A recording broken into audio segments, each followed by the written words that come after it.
Detroit's muscle cars have experienced a renaissance of sorts lately. Hellcats, Shelbys, and Camaros. Oh my, yet it took some European-inspired refinement to bring the most out of Dearborn's Ford Mustang.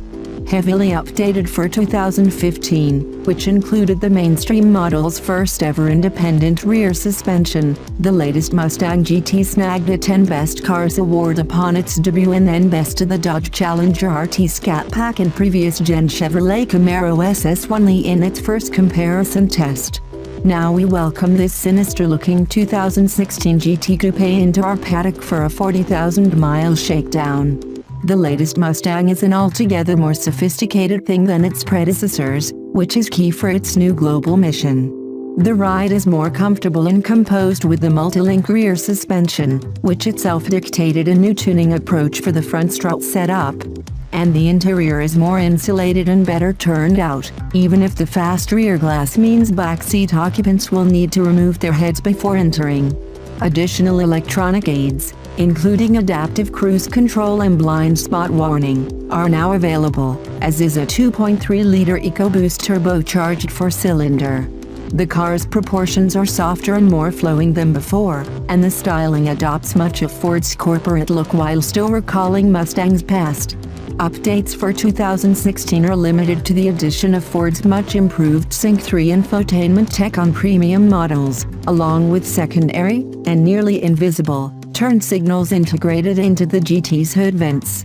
You can read our official breakdown of the 2016 Mustang here, as well as an in-depth interview with Ford's development team here.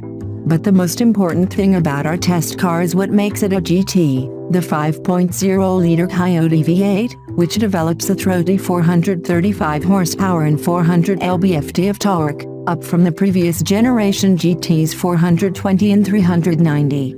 It's not as wicked as the new Shelby GT350's 5.2-liter flat-crank V8, but the Coyote loves to rev and is an absolute hoot when paired with the standard 6-speed manual gearbox, which is light in effort and snicks tightly through the gates.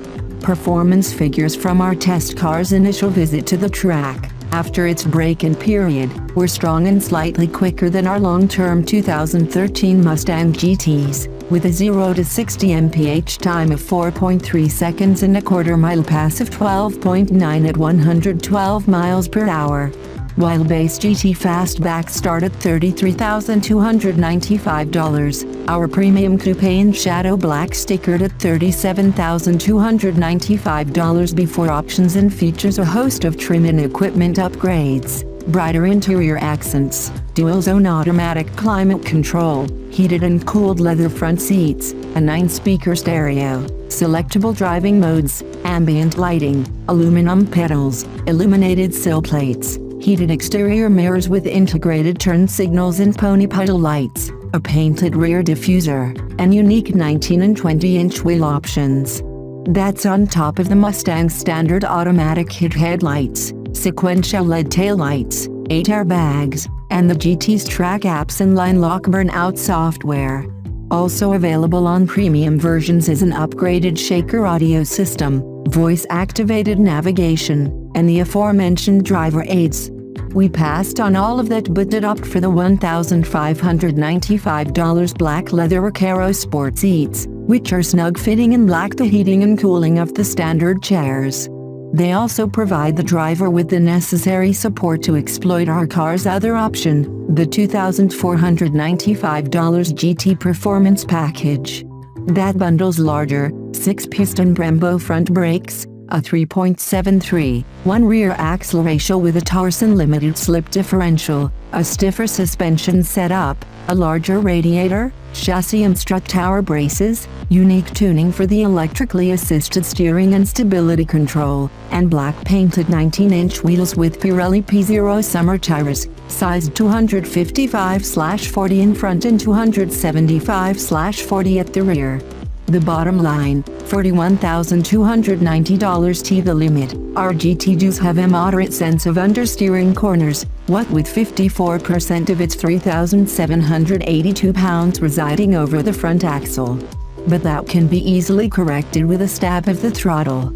Our test car still managed a healthy 0.94 grams of lateral grip on the skid pad, and the additional traction from the sticky Pirellis kept panic stops from 70 miles per hour to just 156 feet. The Mustang steering isn't super quick at 2.6 turns lock-to-lock, yet it is precise and natural enough in feel to make you think it's hydraulically assisted. Steering effort can be adjusted from light to heavy by a toggle on the center stack or via the adjacent switch that cycles through the selectable normal, Sport Plus, Track, and Snow Wet drive modes, which also affect the engine response and stability control.